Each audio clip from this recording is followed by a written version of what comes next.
Hello, welcome to Bus Stops. We're here to talk about a bus stop picture, so let's go ahead and pick one out. Today we are going to talk about this picture. This was a recent photo. I took this at the either last or second to last outing that I made pictures on. This is a holly.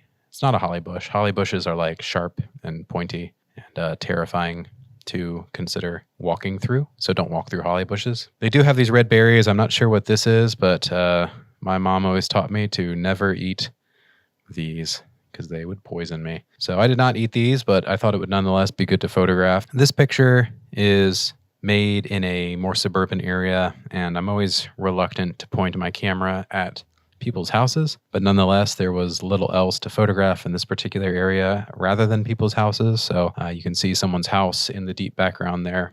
This composition is layered, and I went through pains to achieve that effect. Not like physical, actual pains, but I did want to ensure that there wasn't just the sort of foliage and shadow play going on in this picture. I wanted to kind of orient the camera in a way that did create some depth and layering, and you can see that I was successful, or at least I achieved my ends in the sense that we have these foreground leaves here, these foreground leaves that begin to occlude the main subject.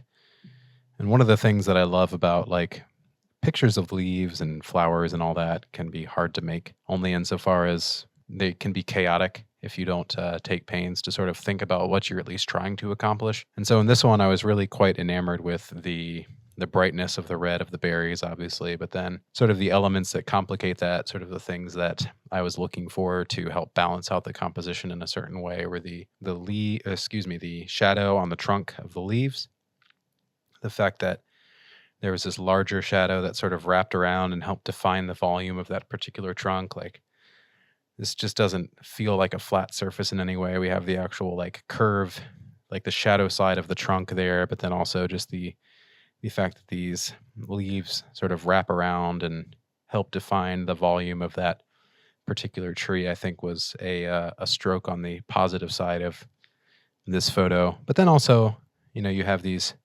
foregrounded dark elements, but then also the background dark elements up there, the more distant shadowy leaves that play in the background there. And again, I don't want to get like too amped up on this photo because in my mind, the most successful photographs in a series like this that sort of just are picturing the city just for the joy of picturing as a way of organizing my thoughts about the city. The most successful photos are ones that are either of something profoundly beautiful or uncommon, say like an unusual event, just some coincidence of light that sort of creates a truly magical image. I don't use that word lightly, but a true like magical image that just keys your mind into the transcendent qualities that surround us every day. I think that beauty is not magical in and of itself, but insofar as there is more than meets the eye to the world, there are images which at least sort of prime us to think along those lines. And I'm not saying that this is that photo. I'm not saying that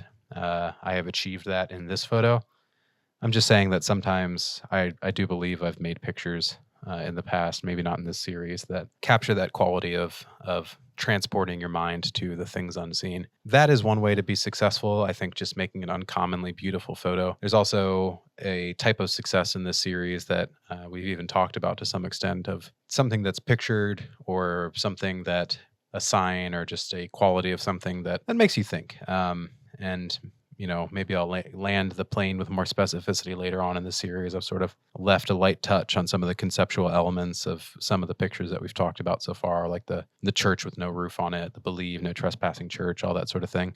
This is not that photo. This is just leaves and berries and shadows and a house. And any sort of theory or concept that you could develop around this picture would pretty much just be relative to your own preconceived notions about what a leaf or a tree or a house can mean. Again, this photo isn't saying anything more, in my opinion, than just these things can be arranged beautifully. There are beautiful things in the world to look at, and that's okay. That's okay. I'll try to sort of talk through a few more points of the organizing principles of this composition, of what I was trying to look for and achieve, to sort of, because I did like spend some time with this composition. I tried it a few different ways. I tried a few different angles. This was the one that I found to be most successful. As I talked about this dark portion up here, one of the important things is that that is framed against the light of the house. So we have the roof of the house back there. This looks like probably the line of shadow from the trees that are in front of us here, kind of the tops of the trees.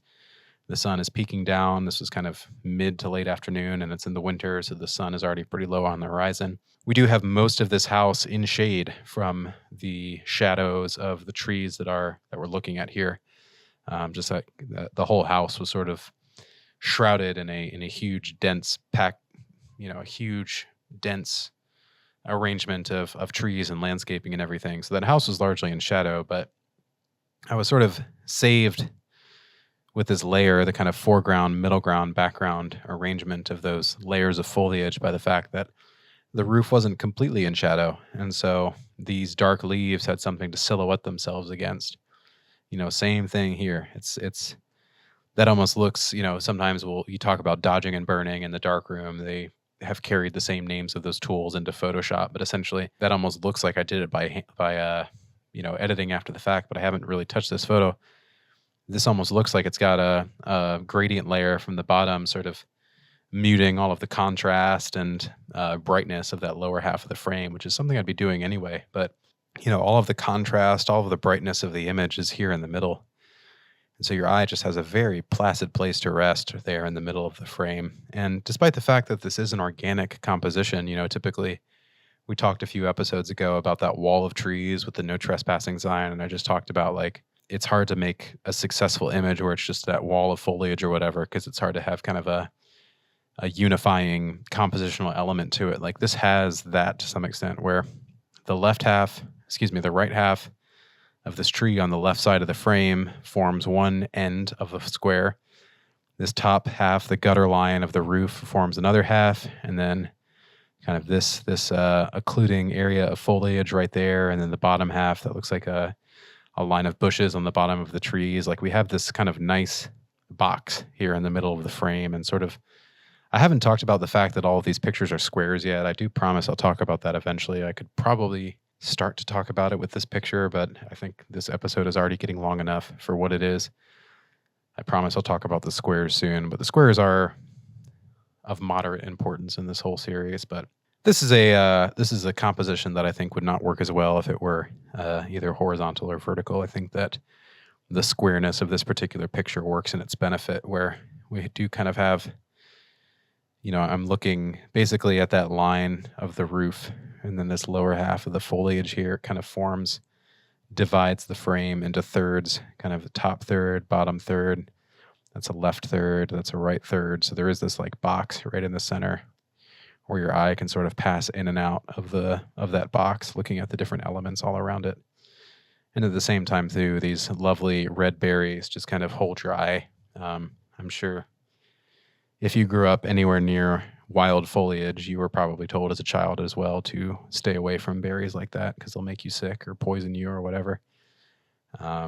We have even the suggestion of poison on these leaves as they're spotted and maybe diseased. I don't know enough about leaves or plants to tell you the honest truth about that. I know that that's not poison ivy because those are smooth-edged leaves and a little bit daintier, but it's going to be really funny if someone tells me that is actually poison ivy, but I don't think poison ivy grows in the winter, so joke's on me, I guess, for still not knowing what poison ivy looks like. A fine picture, if I do say so. I enjoy this picture. Thanks for listening to me talk about it. Bye-bye.